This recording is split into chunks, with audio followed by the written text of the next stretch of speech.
Assalamualaikum kelas. Selamat pagi. Selamat pagi. Tengok teacher bawa apa hari ni. Teacher bawa kotak. Ada apa dalam ni? Tak tahu. Tak tahu.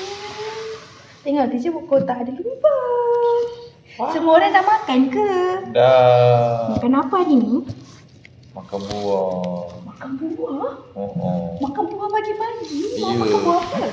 Mak saya bagi saya betik. Betik. Teacher nak tanya, siapa kat sini tak makan sayur? Sayur. Kenapa tak makan sayur? Mak saya kata sayur sedap. Jadi saya tak suka makan. Apa contoh-contoh sayur yang Mamat tahu? Carrot. Carrot lagi? Carrot warna apa? Carrot warna oren. Carrot warna oren lagi? Lepas tu ada peria. Peria? Mak tahu peria? Ya, mak saya makan Pernah peria. makan peria ke? Tak. Tak pernah. Ingat tak peria warna apa? Mak saya kata peria warna hijau. Betul lah peria warna hijau. Ada lagi tak yang Mamat tahu? Tomato. Oh, tomato. Makan tomato? Makan? Lagi? Tak tahu. Tak tahu dah, tahu tu je. Tahu tu je. Hari ni teacher nak ajar lagi Mamat sayur-sayur lain. Saya lain. Wah.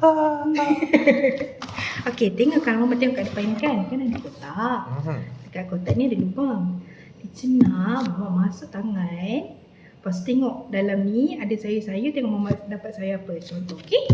Sini kan, tutup mata dulu. Tomato, okey. Masuk tangan. Tengok sini, tengok sini.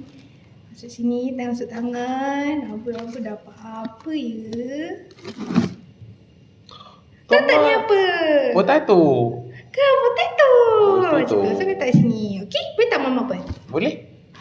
Cuba, okey? Sorang-sorang. Tutup mata dulu. Tutup mata.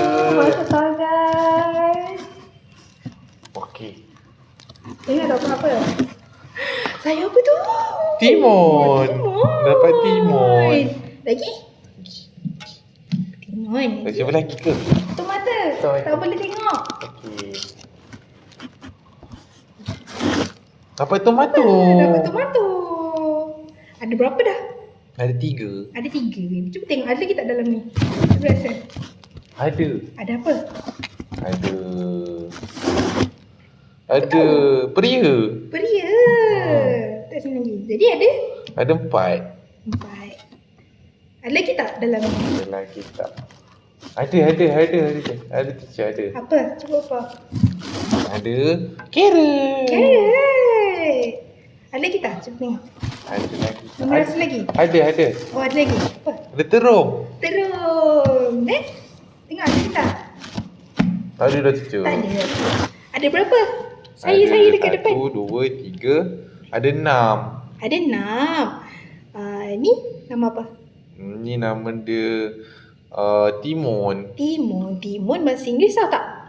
Tak tahu. Timun bahasa Inggeris apa tak tahu. Timun bahasa Inggeris cucumber. Oh, cucumber. Cucumber warna apa? Ni hijau. Warna hijau. Ni cucumber. Ni Tomato. tomato. Potato. Kentang.